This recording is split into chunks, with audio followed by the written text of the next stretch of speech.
Welcome to North of 60. I'm Heidi Schweighofer. Today I actually have 2 human guests and 3 animal guests because I am just thrilled to have folks from the Summit County Humane Society here with some very, very cute animals.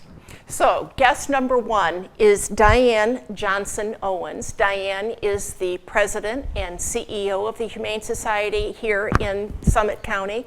She has been with them since 2015 and has seen a 50% growth in staff and budget in that period of time.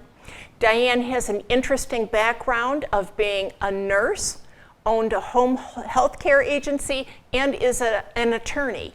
And she also has a child, dogs, cats, and a husband. Kristen Brannigan is the Director of Operations at the Humane Society here in Summit County.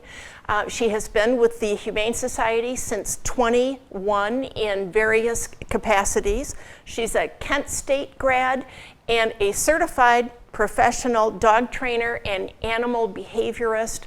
Also a very busy mother with 2 children, 2 dogs, and 2 cats. So welcome, and thank you so much for coming. I really appreciate this. I've been looking forward to this since we first started talking. Diane, let's start a little bit about the Twinsburg facility first. It's also called Possibilities, or is that a separate function under the Humane Society roof there in Twinsburg?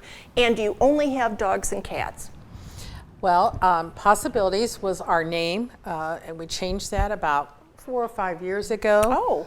So now it is part of our tagline and our Support the Possibilities.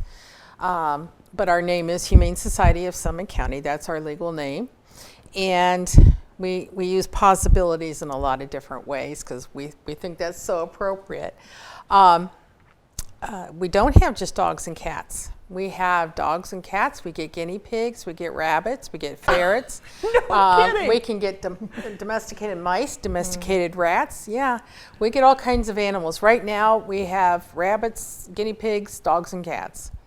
Guinea pigs. Yeah. They were the bane of my existence when my daughter was growing up because they stayed awake all night on that little wheel. Yeah. And I'll never forget the guinea pig debacle in our family.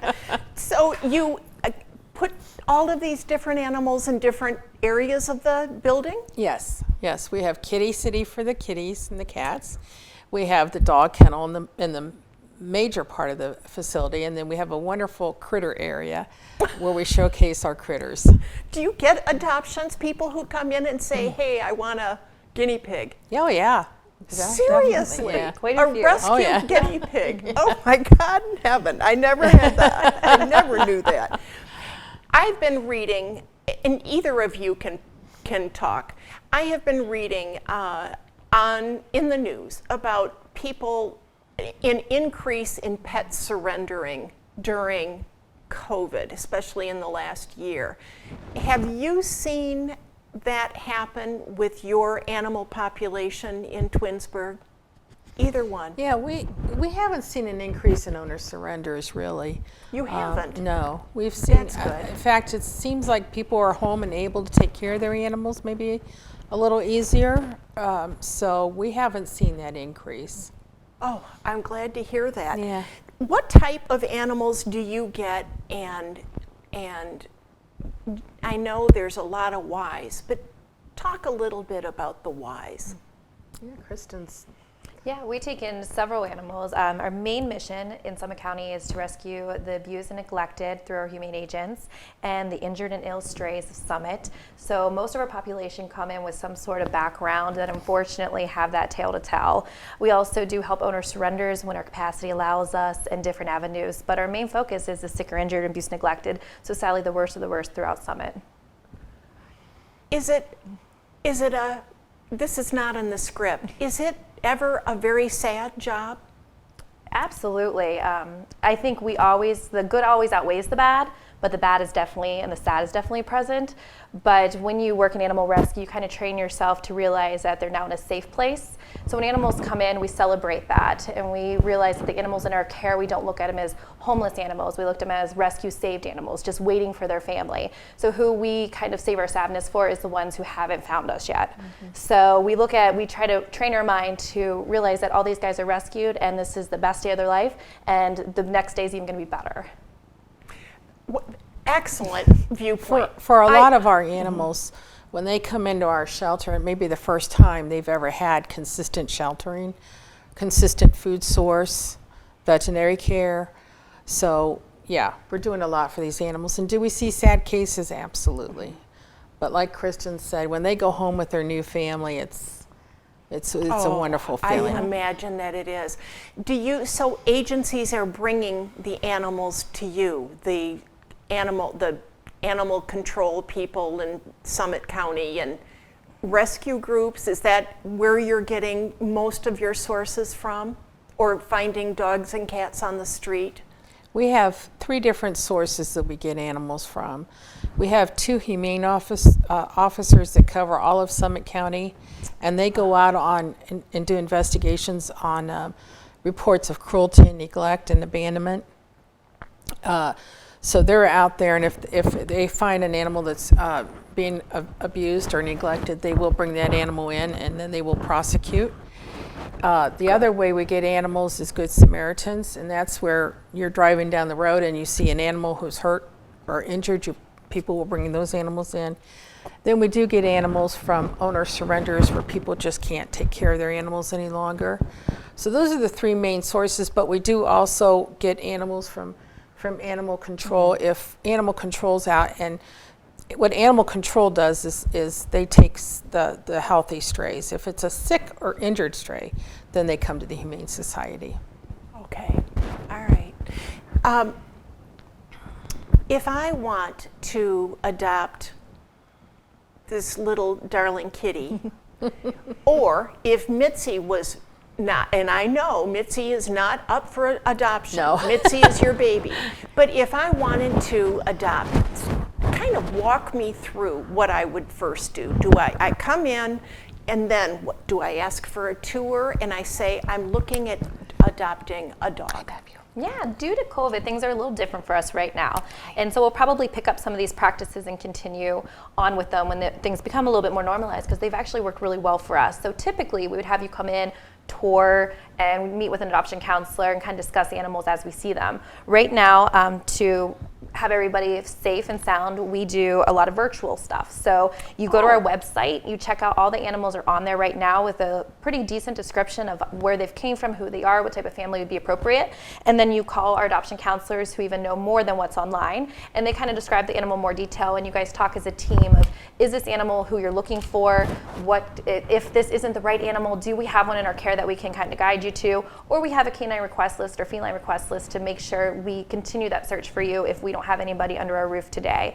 Once we find somebody that may be a match, we have you come in, and of course we practice social distancing and safety and meet your new best friend. And hopefully it's that match we thought it would be over the phone, which typically we're pretty successful at, and it is. Really? And you take the animal home that day, and we continue supporting you throughout the adoption. So if you're having a tough time house training, or your kitten is staying awake at night and being rambunctious and playful, you can call us. We have a great team of animal trainers that can help you process through that to make it the most successful adoption. But we always do take our animals back. We know not every match is going to be perfect, and we welcome our animals back. We learn a lot about the animal from that experience if it wasn't the right match, and we'll work with that family to see if we can find them a more appropriate one. And they helped us place that animal quicker, because now we have tons of talking points for the new family of that animal. Kristen, if they're bringing the animal back, is it usually behavioral issues that are causing the I can't do this right now?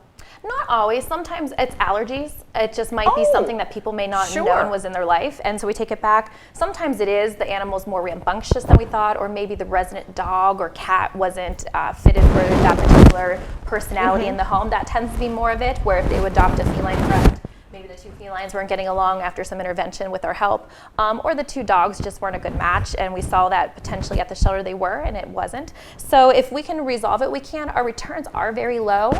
If I had to put a statistic, I would say maybe just a few out of every 100 will come back, and Okay, it's usually good. no fault of either party. No. It's just not the good match. So we welcome back with open arms.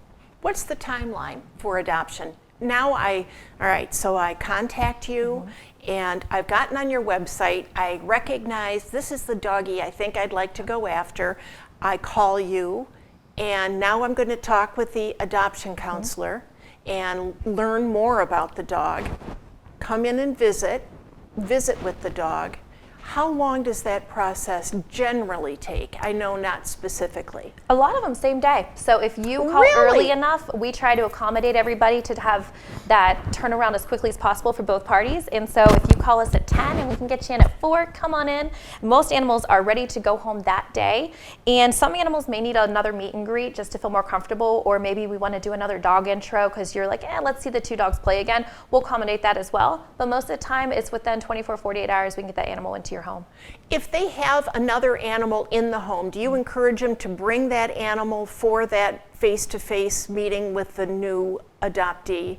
For cats, we don't. It would be way too stressful. But for dogs, we recommend it if it is appropriate. Sometimes if you guys have a senior dog at home who's 13, doesn't travel well in the car, and you're just looking for a companion, that's something we wouldn't require. We will just try to find the best match unless you wanted to bring the animal in. Sometimes if it's two rambunctious teenagers that are trying to meet, you have 2-year-olds, 1-year-old dogs, they might have different play styles, so we do highly encourage them come in. We can at least get some base work and see what we may have to work on at home and can guide you that way. And a lot of families do want that to kind of give them some reassurance that it's going to be a safe match. Good, good. What are the fees associated with adoption? Again, generically, and I don't want to have to pin you down, but Yeah, our general adoption fees for adult animals, it's $130 for an adult dog, and that's between the ages of 6 months to 5 years. Our senior dogs are discounted to anything over 6 is $60 adoption fee. And same thing with our cats. Our kittens are $85 adoption fee, so that's what this little guy is going to be. Adults are $60, which again is 6 months to 5 years, and anything over 6 years old in the cat family is $30. But we do also have a wonderful senior for senior program. that is one of the things, specifically because my audience is over 60. I want to tell you a story, and then I want to learn about the senior to senior program. I know of a gal in town who loves labs, especially labs, and she lost her husband, and the dog, her dear dog, had passed away as well.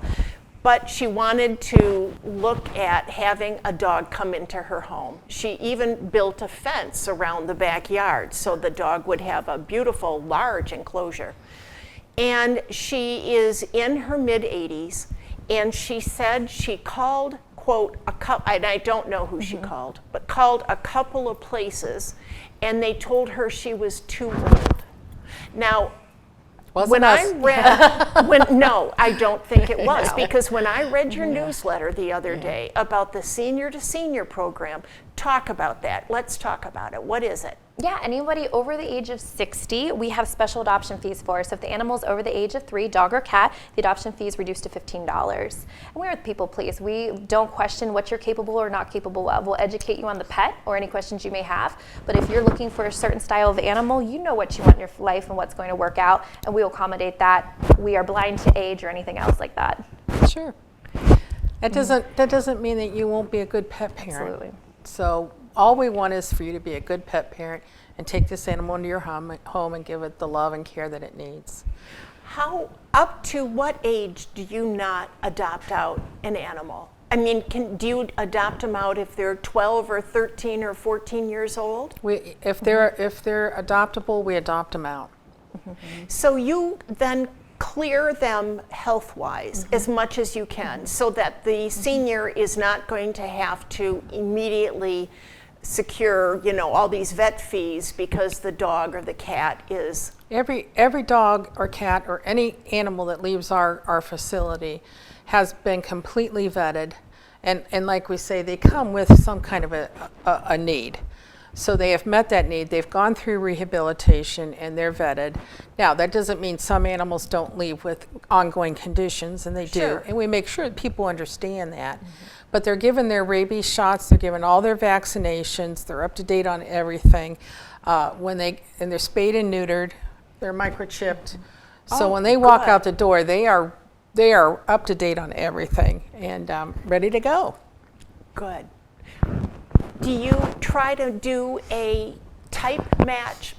I don't know if that sounds nutty. With a senior, for example, if you know it's someone who's not particularly that active, you know, they're more of a stay-at-home, watch TV kind of thing, you wouldn't give them a 3-year-old beagle. Or for example, well, I'm using beagle because there's one in our neighborhood that does a lot of running around.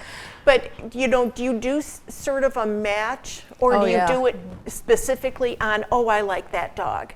Yeah, if somebody is interested and they're more of a couch potato personality and they're looking at a dog that we think is going to be great for somebody who has an active personality or active runner, we're going to educate them on this particular dog's energy level, why they would, if bringing this dog into their home, what complications that might bring in, that if they can't meet this dog's energy level, they will find avenues to get that energy out. And a lot of times it could be in appropriate ways. They might get a little bit more jumpy or mouthy. They might have more destruction in the home just because this animal has an energy level and a personality. So we want to just make sure everybody, they're aware of what they'd be getting if they chose Good. something else. Good. We do. Our adoption counselors are phenomenal, truthfully, and they do very, very good jobs.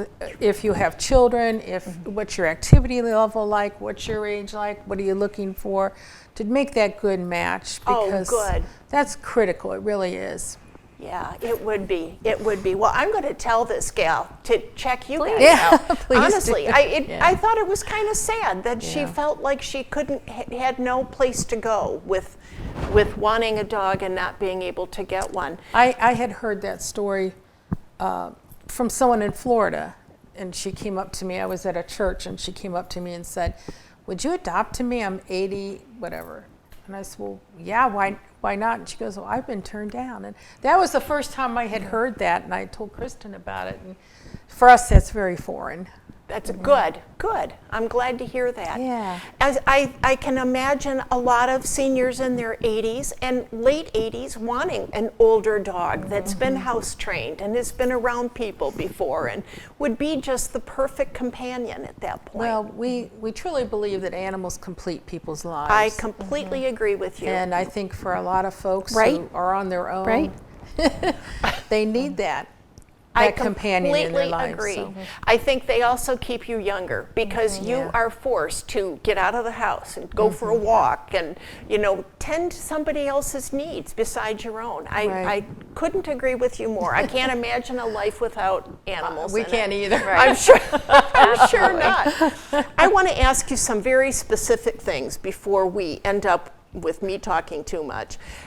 I hear about kill and no-kill shelters, which is an awful concept. You are a no-kill shelter, is that correct? We don't use the term no-kill, and that is a term that's phasing out nationwide, because there truly is, if you're a responsible shelter, you cannot say no-kill and be authentic. And let me explain about that.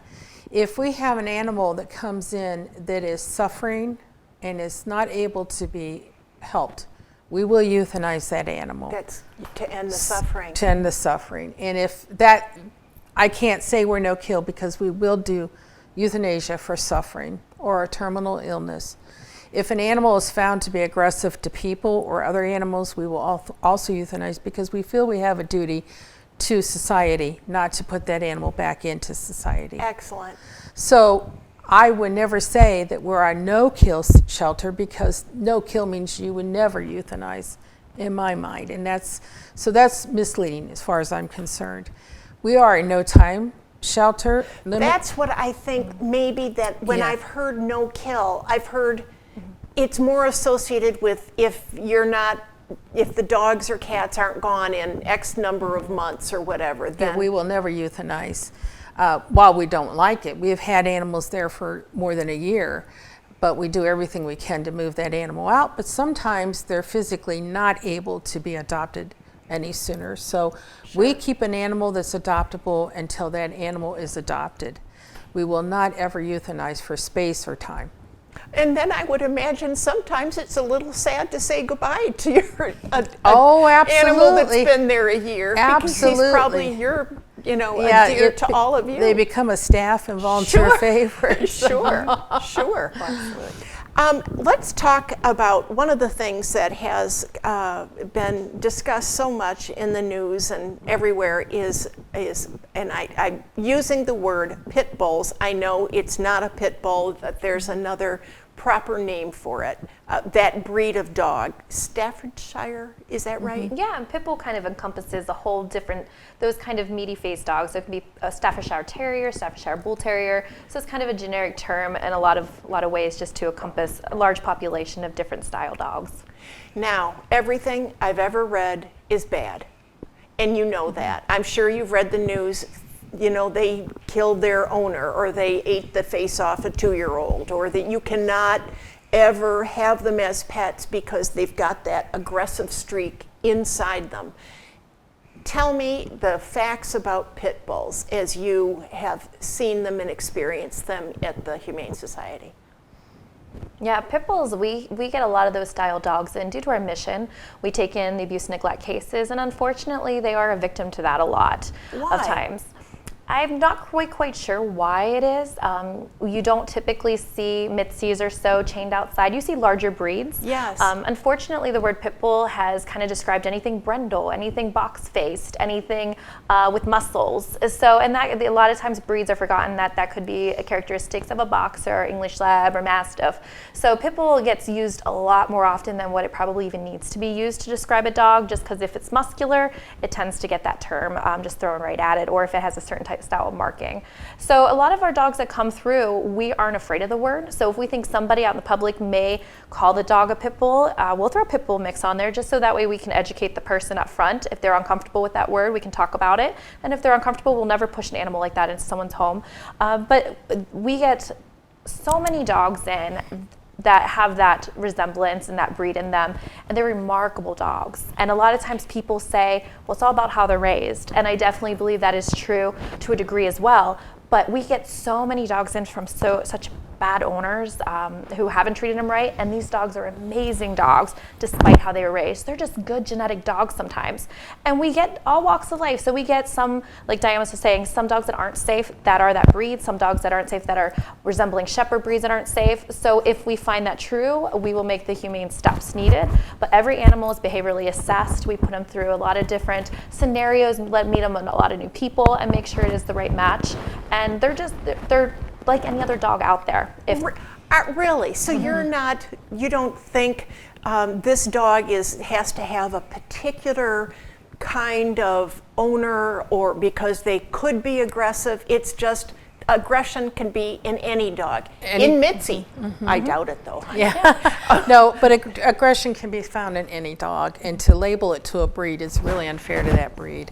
I have heard that too. If I want to volunteer, may I? Do you take volunteers at the Humane Society? Sure we do. We have almost 600 active volunteers. And what do they do? Well, they do everything. They do everything. And now, not the last year with the COVID, we've had to shut down our volunteer program, but we hope to start it back up toward the middle or end of the summer when the COVID hopefully is stabilized and much lower. But what they will do when we are in full swing is they'll do anything from clerical to walking dogs, to holding cats, socialization of cats. They'll feed animals for us. They'll take them on field trips. We have a thrift. Yes, we have a thrift shop. We have volunteers at the thrift shop. We have about 30 dedicated volunteers there. So it's a whole gamut of things that our volunteers do for us. Is it a good idea for, if a senior is thinking about adopting an animal, might a route be to volunteer there for a period of time and sort of get to know the facility and the animals that are there? I do have to say a lot of our volunteers are adopters. I was going to say, I see that's why I can't volunteer there, because I would end up with an awful lot of animals in Yeah. our house. I just know it. I'm not So- sure that I've seen people volunteering for that reason, but it does end seem like up. there's a correlation. Yeah, and if you're kind of questioning, is a cat or dog right for me? It's a good way to test the waters. Come hang out with different types of dogs, different types of cats, see what you want. It's a nice way to kind of Get to help know- us yeah. and get to know the animals at Yes. the same time. Yeah. I have a little bit of time. I want to ask you about what you have done proactively to counteract puppy mills and animals being used cruelly in science or Yeah. medical research. Those are issues that are taken up mostly by the national organizations.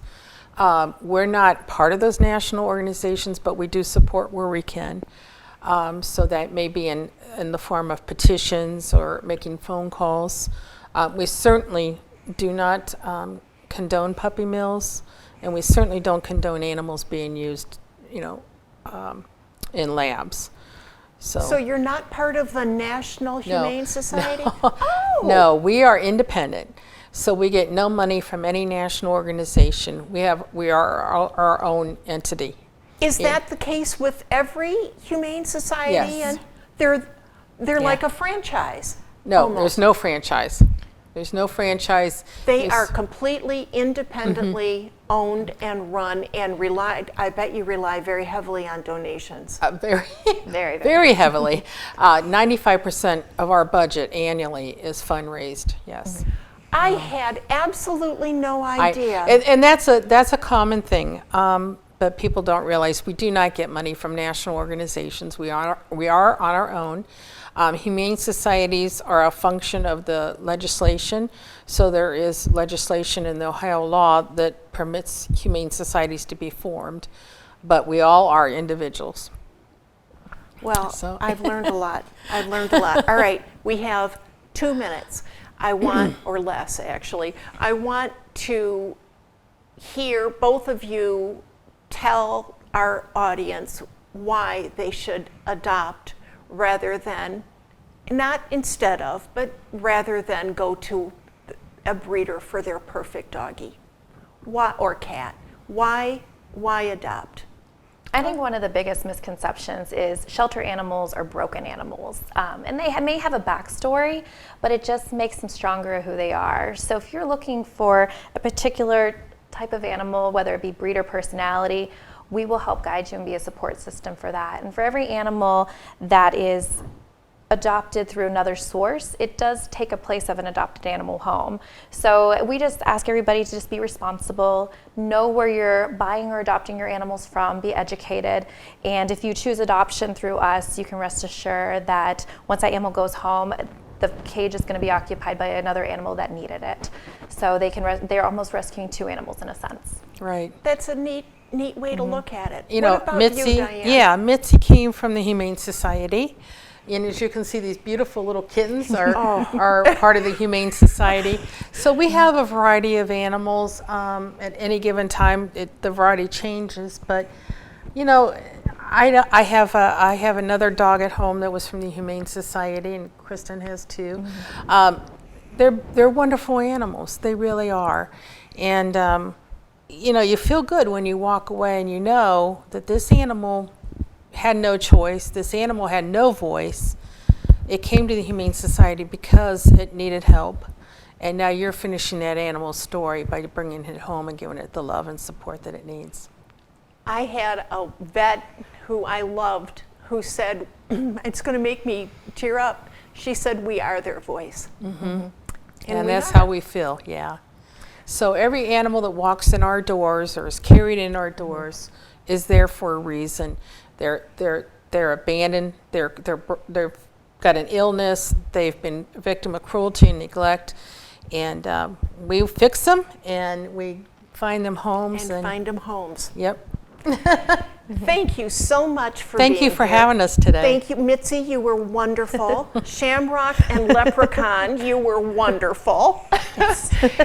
Thank you so much for watching North of 60. As you can tell, I'm an animal nut, so this has been a special program for me too. Thank you.